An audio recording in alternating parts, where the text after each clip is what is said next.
And now we have him here. We are very happy because he's now in Sydney, but he's going to go around the whole country promoting, giving information on what is Cuba, what is our revolution, and we need it badly.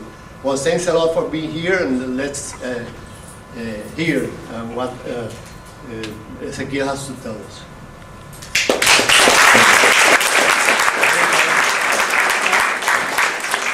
Well, first of all, thank you, Millie, for this really kind introduction on the part of our ambassador.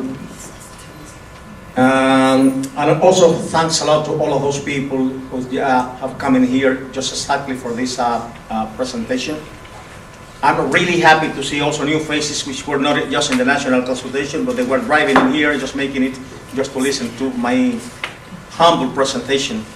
So that my only concern is that perhaps the introduction or the explaining I will be making gets something lower and not behind your expectancies.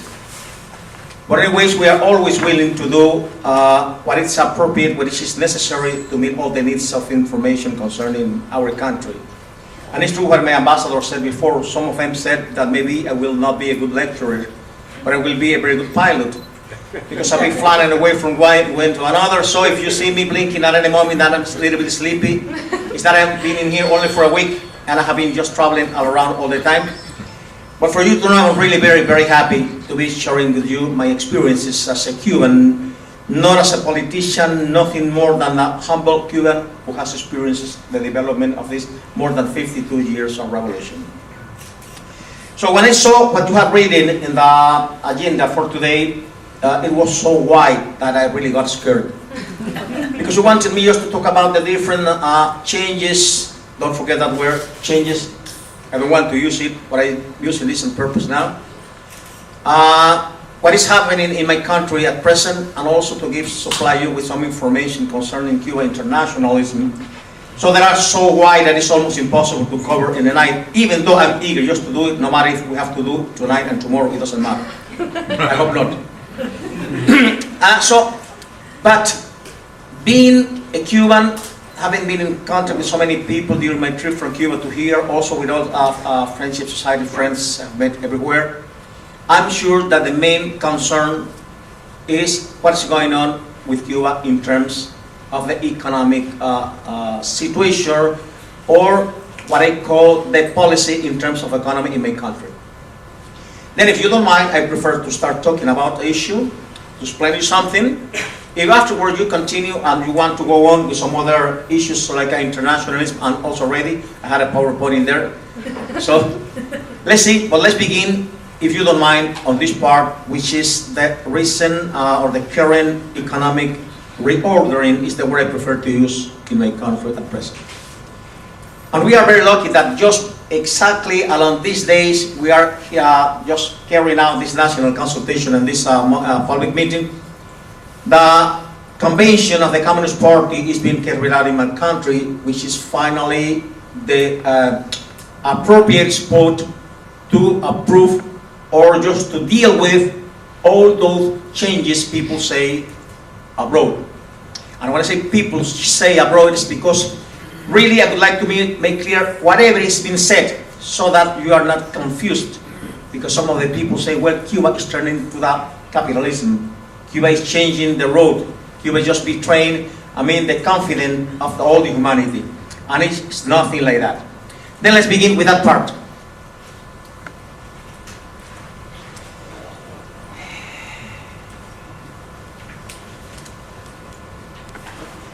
So, as I said before, and also did exactly some in Perth in a meeting with the union and with a Friendship Association I had there, I said that I did not like to use the word or the term change, although in fact it's a change.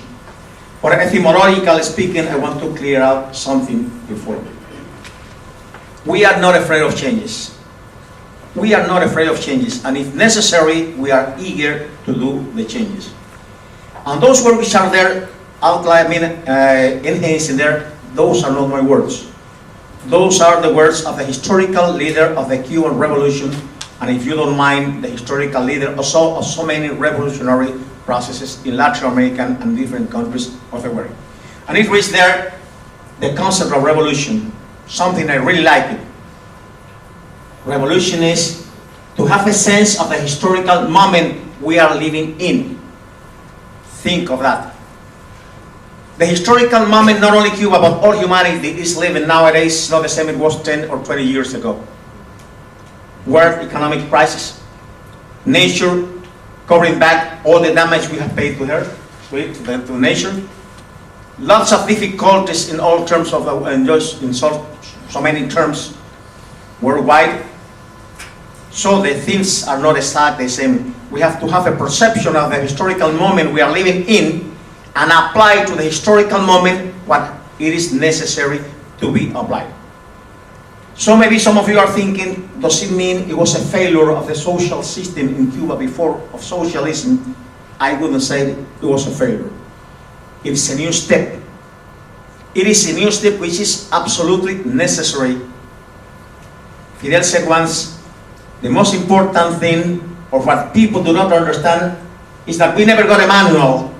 We never got any previous lesson of how to build socialism in Cuba.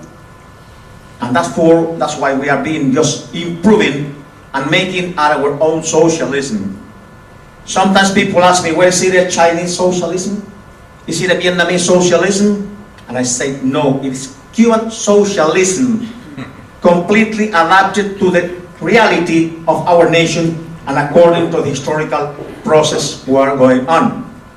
And taking as a background the history of struggle our country has been carrying out for the welfare of humanity and for the welfare of the Cuban people.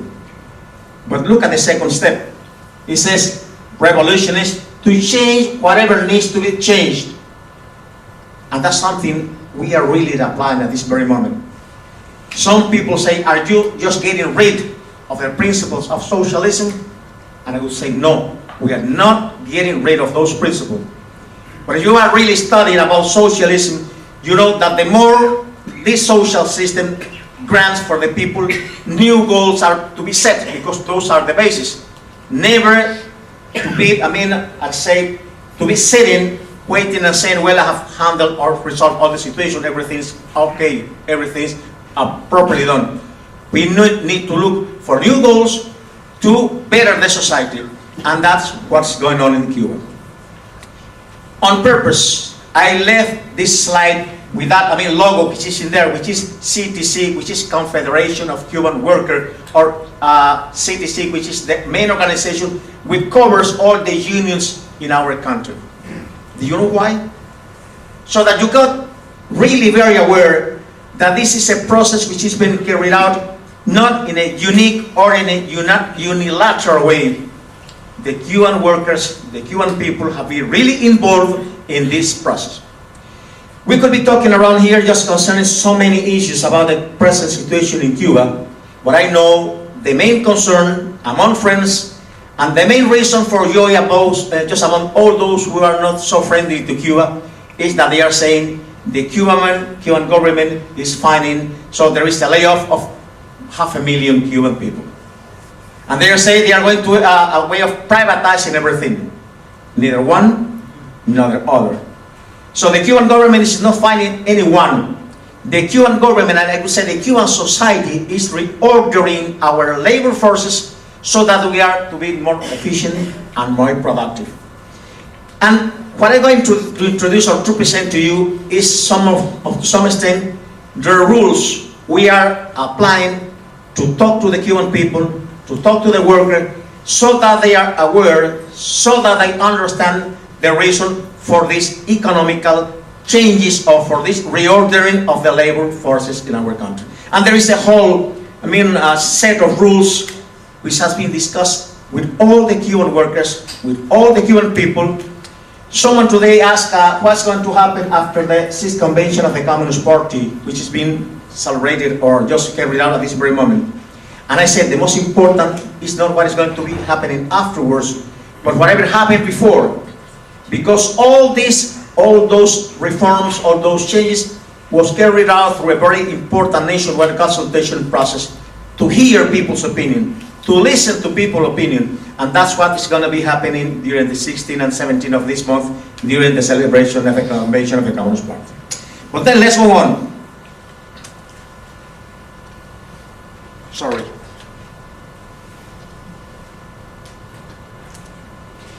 So, which is the objective of this manual, which has been spread and explained by all the union leaders in our country, to set a manual how to strengthen, how to apply this regulation, to analyze how to apply this process, and the salary to be paid to all the Cuban workers and the condition, the current condition of the Cuban economy nowadays.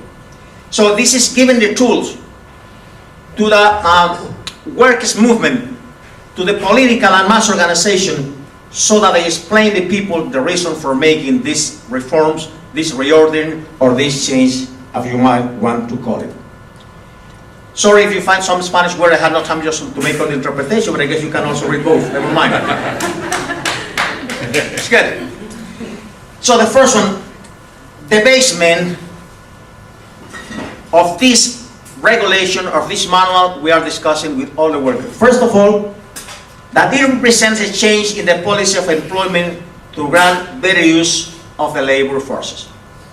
The question with Cuba is that no matter what we do, if we do something like this, we will be criticized. If we do it the other way around, we will be criticized anyways.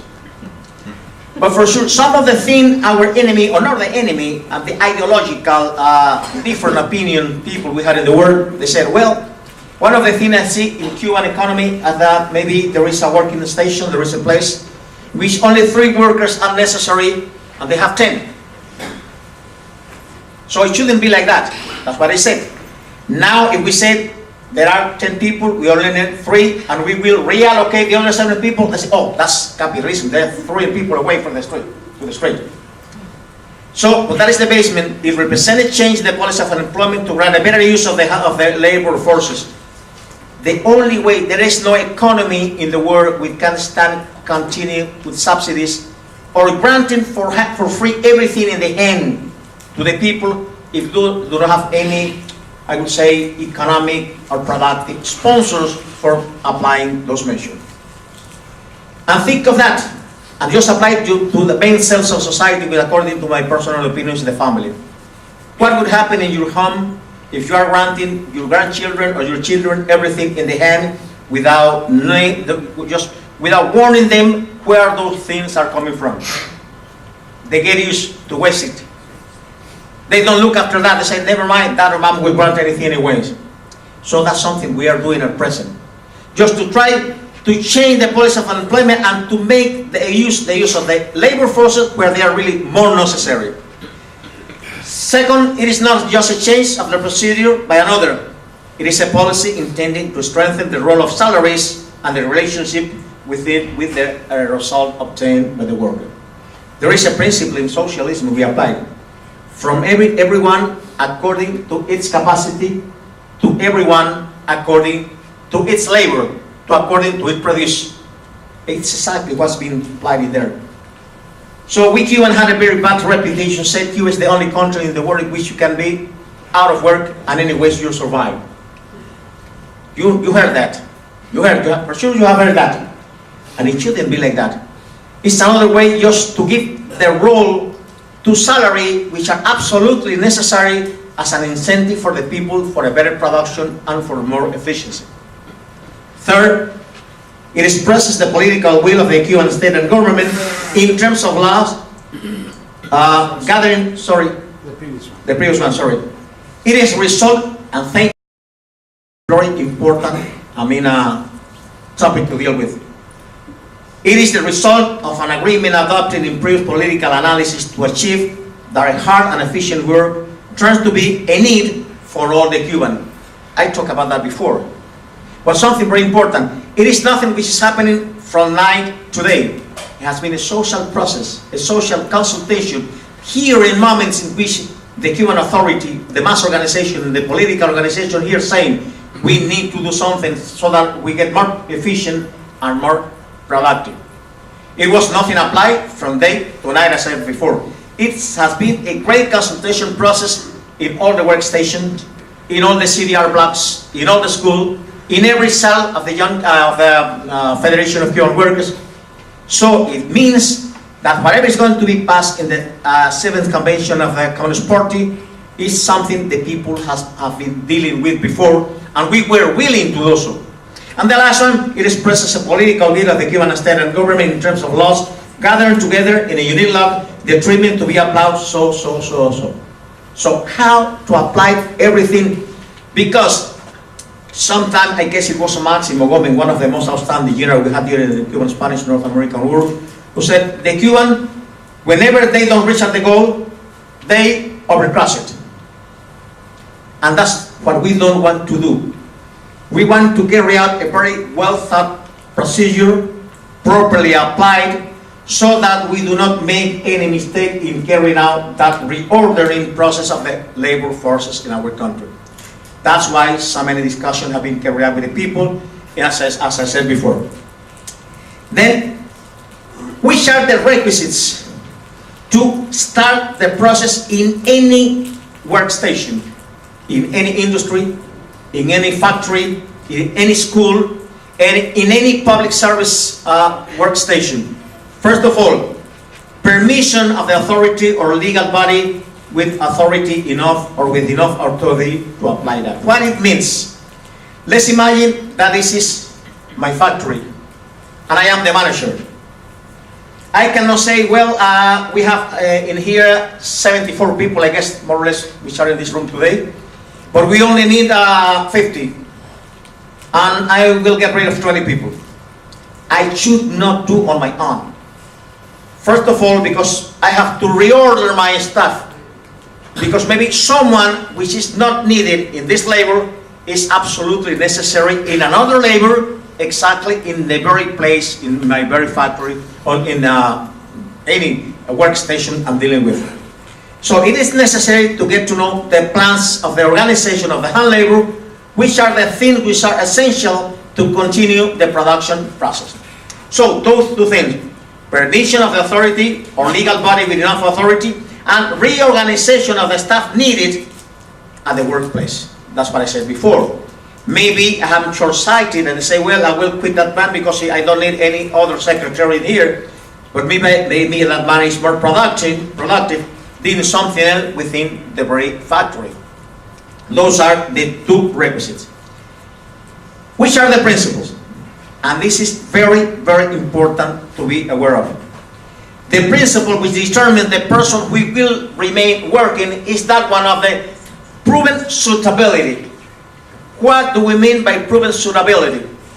No matter if you are older than me, no matter if she's more beautiful lady than I'm an ugly man, it has nothing to do.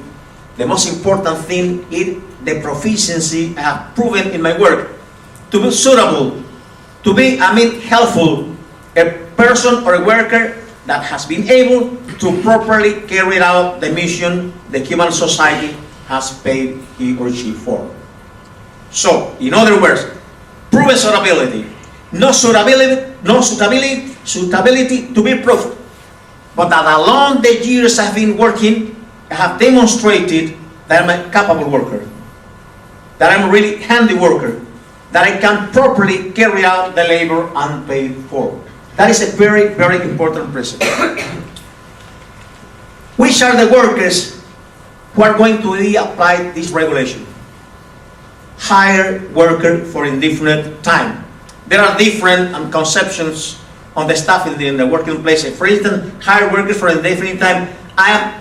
There is a worker that has signed a contract for never-ending time until any moment which disappear the company, something like that. So they are applied this regulation. Appointed workers. Who are the appointed workers? Those that due to the responsibility or due to the characteristic of the labor he or she is doing need a certain amount of knowledge or abilities to do something. I'm an appointed worker, for instance. So what we call design, appointed to be there, even though you didn't have to apply any proficiency or something like that because you have proven to be capable beforehand. Other workers, permanent workers who have signed definite work period contract. What do I mean by that? Let's imagine that in any working place there is a lady who has got pregnant and she needs a maternity leave for a year or for 2 or 3 years, we are not going to deal with Social Security now because it's a really long issue to deal with. But let's imagine that he's going to be out of work for 1 year. And we need someone to replace. What is this? A permanent worker who have signed a definite work period contract. So we nominated someone in there until that lady comes back, so he has to find a new work. So they apply this regulation. Age retired workers are reincorporated to labor by means of an indefinite period of contract or appointment. What happened in my country recently, and it is not, and it is at the same time a commercial for the public health system in my country and for our social achievement. You know that due to the low mortality, infant mortality rate we have in Cuba, 4.5 per million born alive, high life expectancy, 76.5 or 77, depending on men, whether male or female. We became an aged population, and we were in need of hand labor. So maybe someone got retired when he arrived to the age of retirement, but he was capable enough to continue working. So that person was allowed, among all those reordering and reforms applied to the social system in Cuba, they can also sign a contract, getting the pension he or she was getting before, plus the salary for the new contract. But now there is a change at this moment. It is not fair that we have a retired person with a pension in the pocket, an extra salary for the new contract, while maybe there is a young person in need of a working position. So they are applied to this. Also, it is also applied to workers who have got more than one job, which is absolutely allowed in Cuba. Before that, we were criticized because people say, well, you can only have one job. If you want to give improvement of your salary, your money, you cannot just sign a contract with another working place. It is allowed in Cuba. But now, people's workers who have 2 jobs, they will go through the application or will be applied this regulation. So, this regulation we are carrying out at this very moment do not apply to workers on social service during the training period. Maybe you know, I'm sure you know, all the university graduates in Cuba, after they finish at the university, they get 2 years of social service. And the main objective of that social service is that they can, up to some extent, symbolically, paying back to the Cuban state the charges which was used in the education of that person. It means, let's imagine that I get a graduation, a degree, I'm a physician, I finish at the university, and I am needed up there in the hilly area, in the mountains, in which farmers need the physician to be working. And it is compulsory for me to be at least 2 years in there. And also, what I mean, were students or workers during the training period, that is something quite similar. When you graduate at the university or even in the intermediate level in a polytechnic school, you are assigned a working place. But you are also assigned a tutor, and also this is a commercial for the education system in Cuba. You are assigned a tutor that for a term of 1 year or 2 years, depending on the complexity of the labor you are going to do, you are assigned a tutor to give you follow-up abilities, to furnish you not only with the theoretical part you got at the university, but also with the practical thing. And you are applying what we call development programming, with which your tutor says within these 2 or 3 months, I train he or she in this and this and this. You are evaluated every month, every 3 months, and afterward you get your final degree. He's not only theoretical but also practical, capable of working. So those 2 categories, neither one following in social services, nor the one which are in training stages, it's possible to apply the regulation for them, and it's fair. Let's imagine that I finish at the university. I have not started working yet. I'm not an official worker, and I get just removed from my working place. It's not fair. So that's why the law protects those categories, neither training nor social service worker. What is the procedure to apply this one? Look at this. Don't forget about this so that you can see it is a popular regulation appliement. First of all, the creation of a committee of experts, which is an advisory body in all the working places. And I want to explain how it's made. Let's imagine, go back, that we all work in the same industry or a school. This is a school or any factory, and we will apply this process.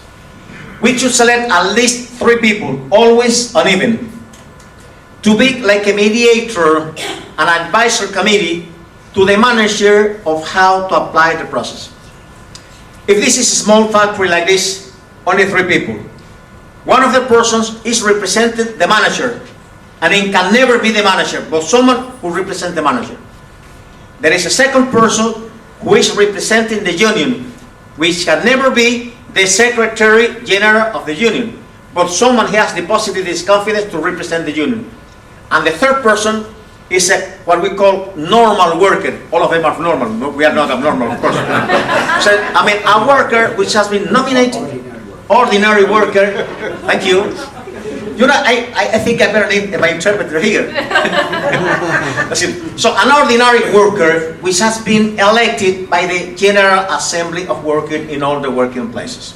So, those 3 people are the one in charge of analyzing the whole staff of workers and advising the manager, not telling them this and this and this and this are the bad workers and they have to be removed. They never say so.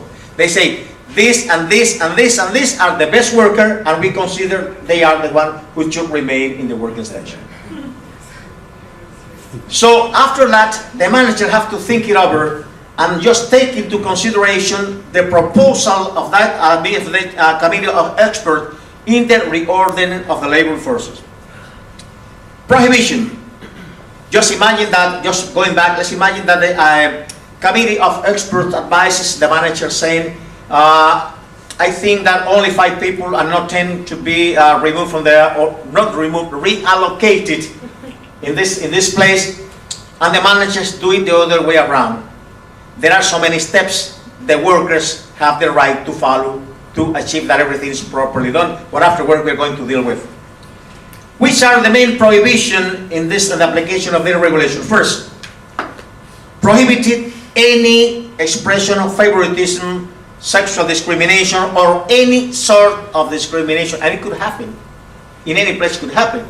Let's imagine that I'm the manager, I have to quit a person, but I prefer not to quit my secretary because she's a really beautiful one. I prefer to have that secretary working with me, and maybe I decide to get rid of that man, which is also a friend of mine, but I prefer her. Nothing like that.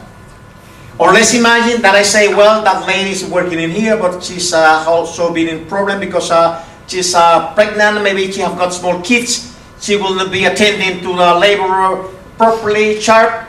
No, that's not my problem. She has the right. And it's been guaranteed by the Cuban Constitution. So, in other words, no discrimination of any sort. Those are the main rules. Once that committee of experts has made the whole analysis and given the advice to the manager, the worker who is no longer needed and is going to be reallocated to get a letter telling officially he's not needed there anymore, that he will be reallocated or offer any other possibility. But they cannot be notified while they are temporarily disabled.